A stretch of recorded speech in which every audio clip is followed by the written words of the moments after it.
Chapter 4, we will be studying trigonometry. Trigonometry is studying the measurements of triangles, so kind of their angles, their sides. 4.1 is introducing some terminology and conventions used when studying trigonometry. Okay, you have looked at angles before. You can see these two angles, they appear similar.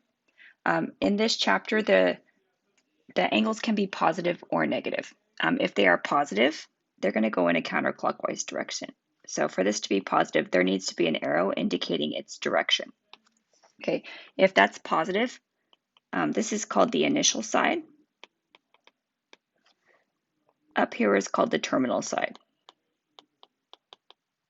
Okay, and that's because for the direction it starts here and it heads up in this direction. The corner of the angle is just like when you learned it in geometry, it's still called the vertex. Okay, so for the next angle, if we are to assume that this is actually a negative angle, then it has to be going in this direction. Okay, and the direction does matter very much in this chapter. Now this is the initial side, and then this would be the terminal side. The vertex is still at the corner.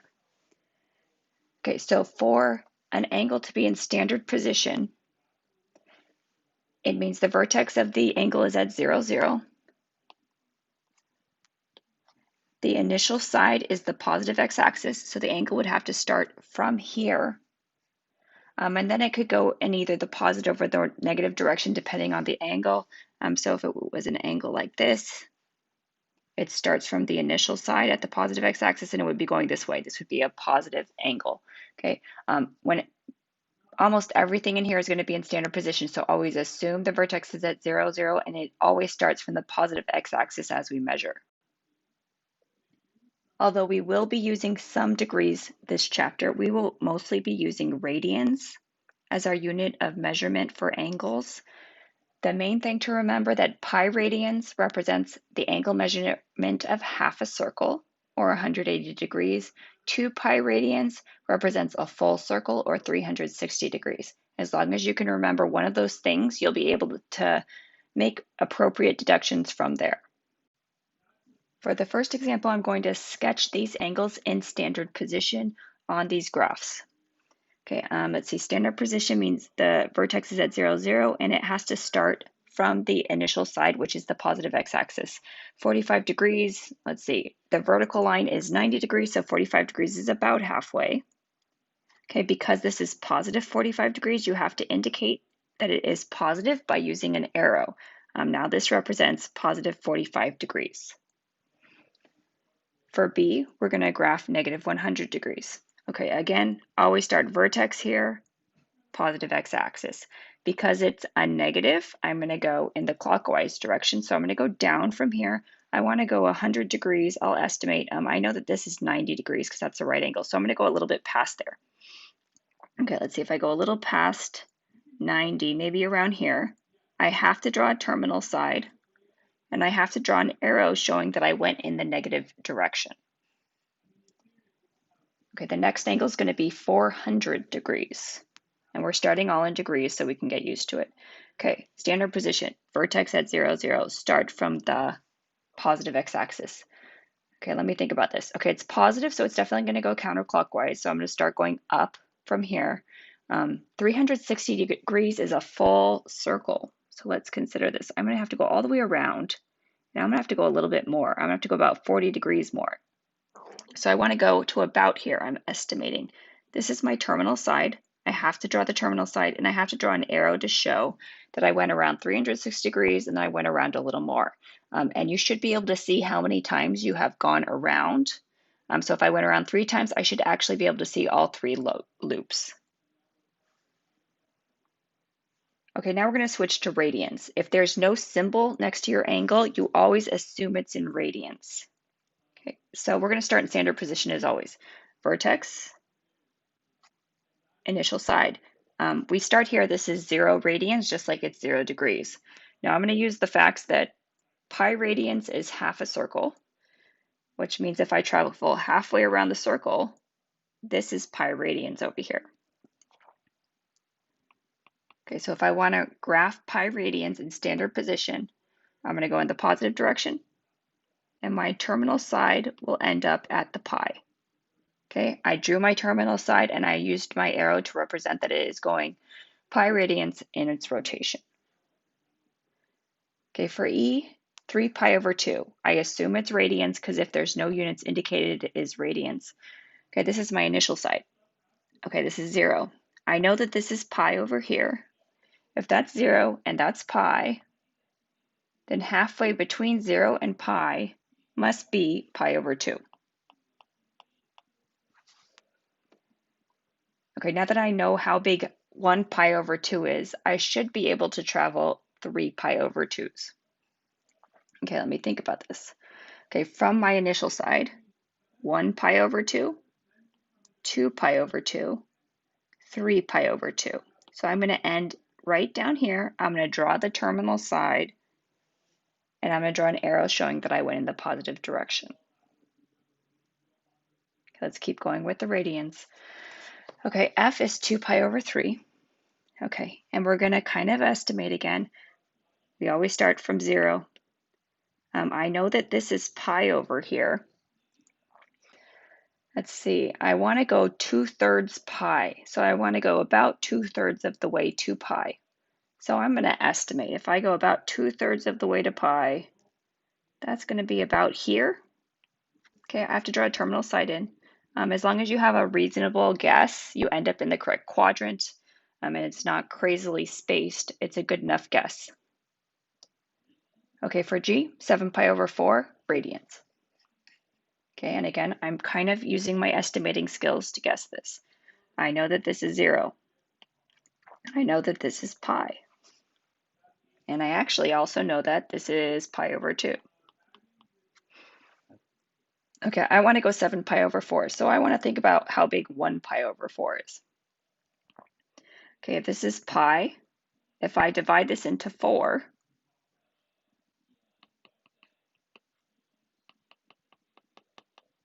okay, then realistically, this would actually be pi over 4 around here. This would be 2 pi over 4. This would be 3 pi over 4. This would be 4 pi over 4, which makes sense because this is pi. I want to keep going down on the 4, so let me imagine that these continued. Okay, let me draw this.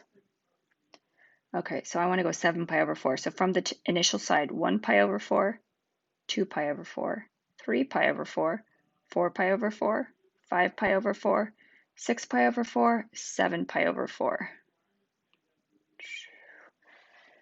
Okay, if I want to see if I think about this, if I went one more, I would be at 8 pi over 4, which is 2 pi, which is a complete revolution. So that is reasonable, a reasonable estimate. Okay, H, negative 5 pi over 6. Always start from the initial side. Negative means I'm going to head kind of downwards. Let's see, I want to go 5 pi over 6s. Let me think. I know that this is going to be pi over here, and if I go backwards, that's going to be negative pi. So I kind of want to guesstimate about how far I'm going to go. So I'm going to try to divide this area into 6. 3, 4. Okay, so I divided each of the halves into 3, so now I have 6 of them. You don't need to divide it up every time. You just need, once you get better at these, you will be able to estimate about where it's going to go. Okay, so in the negative direction, I went 1 pi over 6, 2 pi over 6, 3 pi over 6, 4 pi over 6, 5 pi over 6, which is about here. If I had gone one more space, I would have gone 6 pi over 6, which goes to negative pi, which is very reasonable. Okay, one more. Okay, negative 5 pi over 2. Let me start from my initial side. Let's see. I know that pi over 2 is up here, so then negative pi over 2 must be down here. Okay, so I'm going to count negative 5 pi over 2. So this is negative 1 pi over 2, negative 2 pi over 2, negative 3 pi over 2, negative 4 pi over 2, negative 5 pi over 2. Okay, and I should be able to see how far you've traveled around or how many times you travel around, and there should be a terminal side marked wherever you end up. Okay, the next word is coterminal angles. Coterminal angles mean they have the same initial and terminal sides. They're coterminal, they end in the same place. We're going to start in the same place because we're going to assume they're all in standard form. Okay, when you understand the meaning of it, you can get the answer without showing work, but because I know some of you like to have work to see, well, I will show you how to get it using kind of like formulas and things. Okay, I'm first going to graph 30 degrees. Standard position, 30 degrees, probably around here. That's 30 degrees. Seems reasonable. I want to draw another coterminal angle so that it still starts at the same initial side and it still ends at the same terminal side, but it could be going a different way to get there. So one coterminal possibility could be, I start here, I go all the way around, but I still end up at the same place. That's an example of a coterminal angle. Okay, that was a positive coterminal angle because I started going up. If you're a person who likes formulas, what did I do? I did 30 degrees, plus I went an extra loop around. So the blue angle actually represents 390 degrees, which makes sense because I went a full 360 and then I went 30 more. You would not have to show work because for visual people, it's easier for that. They can easily visualize this scenario. Okay, if I wanted to find another positive coterminal angle, I could add 360 degrees as many times as I want. I could go around 20 times and then go 30 more degrees. So maybe if I wanted to go around 2 times, I could loop 2 times, 2 360 degrees, and then I could go 30 more. So 750 degrees would also be coterminal. Okay, now if I want a negative coterminal angle, if you're good at visualizing this, you don't need to show work. Okay, to visualize this, I want to start at the same initial side, but instead of going up, I'm going to head down. So I'm going to go this way, but I still want to have the same terminal side. So I could just stop when I get here. Okay, if you just look at that, you're like, oh, I went in the negative direction. I stopped 30 degrees short, so that puts me at negative 330 degrees. You can just write negative 330 degrees because for visual people, that's how they see it. They're filling in the gaps. If you like formulas, I could also say 30 degrees minus 360 degrees gives me negative 330 degrees. Make sure you put the degree symbol, otherwise we're talking about radians. Okay, just like with the positive ones, I could subtract 360 a million times if I would like to. That's just a lot of work. But so negative 690 degrees is another negative coterminal angle. I could add or subtract 360 degrees as many times as I want to get an angle that I am happy with, because sometimes some of them are more convenient than others. Okay, now doing coterminal angles with degrees is quite intuitive for many of you, but we use radians most of the time in this chapter. So I'm going to do the same thing with radians. When you kind of start to visualize it better, you will do this in your head, and that'll be fine. Okay, let me think. 7 pi over 6. Okay, 6 pi over 6 is pi. So 6 pi over 6, and then I'm going to go 1 more pi over 6. So I'm going to end up somewhere over here. And I'm just estimating to get close. Okay, to get a coterminal angle to this angle, I could do it just like I did on the degrees. I could start at the same initial side. I could loop around. Let me change colors. I could do a full loop or a couple loops, and then I could come back to the same terminal side. This is coterminal because they share a terminal side. And then you could kind of think in your head, convert everything to 6, 12 pi over 6 plus 7 more pi over 6s. Now I'm at 19 pi over 6. If you like to just have a formula, I'm doing 7 pi over 6 and I'm going a full extra loop. An extra loop in radians is 2 pi. Okay, so I do need a common denominator though. So 2 pi is really 12 pi over 6. So 19 pi over 6 is one of many positive coterminal angles. Okay, say I wanted a negative one. I want to start here and I want to go backwards. I want to get a negative answer.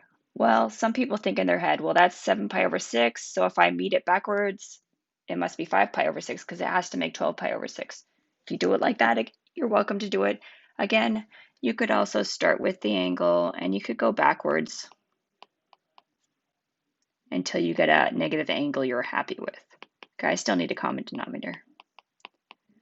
Okay, right now we're doing this kind of randomly, but there will be times when coterminal angles will give us just as good answers, but we can find a number that is better to work with in that case. Okay, here we go. Next words, complementary and supplementary angles. You did these in geometry or maybe even in middle school. Complementary angles add up to pi over 2 radians. That was like the 90 degrees. Supplementary angles add up to pi radians or 180 degrees. For them to be complementary or supplementary, it must be a positive answer. It is possible that not every number has a complement or a supplement.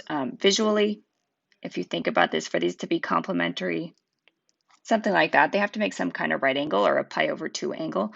For them to be add up to pi, looks something like some kind of linear pair situation. Okay, I'm going to find the complement and the supplement of pi over 3. I'm going to do it by calculating it and by drawing it to appeal to the visual learners and the computational learners in this class. Okay, complementary must add up to pi over 2, so let's do pi over 2 minus pi over 3 to see what's left for the complementary angle. I need a common denominator. Let's make them both 6. So 3 pi over 6 minus 2 pi over 6 equals pi over 6. So it does have a complement. It is pi over 6. If the initial angle is higher than pi over 2, then it's not going to have a complement. Because if it already adds up to 100 degrees, you can't have another angle that adds up to 90 degrees because the answer must be positive. So if I had gotten a negative solution, it would have been no complement. Okay, if you are a visual person, okay, let's look at this. I need them to add up to pi over 2. Where is pi over 3? Pi over 3 is about this big. Oh, sorry about my ugly picture. If you can kind of visualize how much more do I need to get to pi over 2? Oh, it's half of pi over 3. That would make it pi over 6. I am okay with you visualizing it. There are times when it will be easier. Once you know the unit circle, it will be easier. And there are times when you would rather just do it the long way. Okay, let's do the supplement. Supplement adds up to pi or makes half a circle. Okay, if you like formulas, pi minus pi over 3. Let's make these both over 3. 2 pi over 3. Can't have a negative answer. If you get a negative answer, then there is in fact no supplement. Okay, visually, where is pi over 3? Pi over 3 is here. Okay, how much more do I need to finish my half circle? I need 2 pi over 3, 3 pi over 3, so I need 2 more pi's over 3's in order to get to my half circle. That's another good way to find the missing supplement. Okay, the last thing we're going to do is convert radians to degrees and vice versa. The main thing you just need to remember is that pi radians is half a circle, so pi radians is the exact same thing as 180 degrees, so I can use that ratio to find whichever units I'm trying to find. Okay, so for this example, we're going to convert them to radians. They are given in degrees. For them to be in degrees, there has to be a degrees sign. Otherwise, we assume it's radians because radians don't have a symbol. Okay, now let me think. I know that pi radians is 180 degrees. I want the 180 degrees to cancel. I want the pi to be in my answer. Since I want my answer to be in radians, I put the radians at the top. I put the degrees at the bottom so that the degrees symbol will cancel out.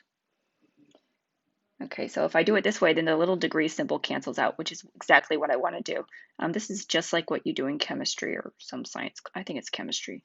Okay, let me see. I get 420 pi over 180. I'm going to simplify this using my magical brain. Cancel the zeros for sure.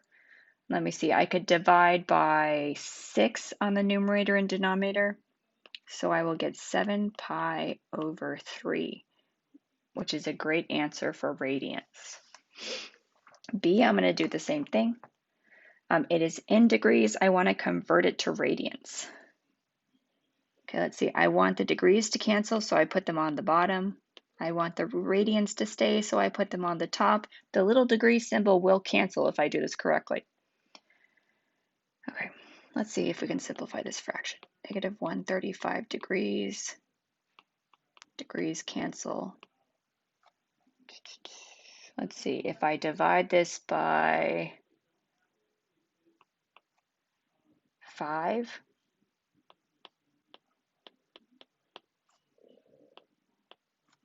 that's still not good enough. Let's divide it by 9.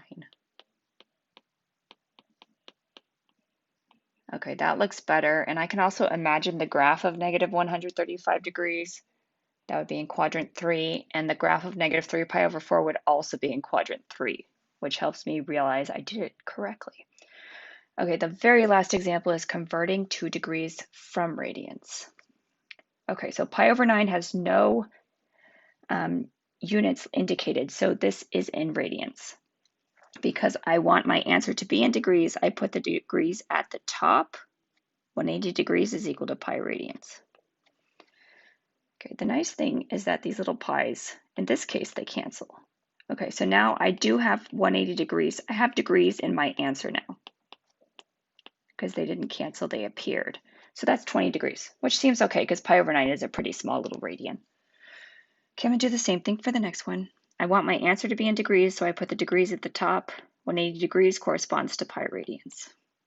Okay, the pi's happen to cancel again. Okay, now the 180 over 3, I'm going to simplify it before I try to divide. 183, that would go down to 60. So now I have 5 times 60, which is 300 degrees. Okay, last one. No units, so we're talking, these are in radians. I want them to be in degrees, so I put 100 degrees, 180 degrees over pi radians. Okay, does anything, nothing cancels, so let's just multiply this out. Negative 360 degrees over pi. Okay, that's how many degrees. Negative 2 represents, if you wanted an approximation, it would go in your calculator. I will want exact answers. As you know, WebAssign sometimes likes decimals.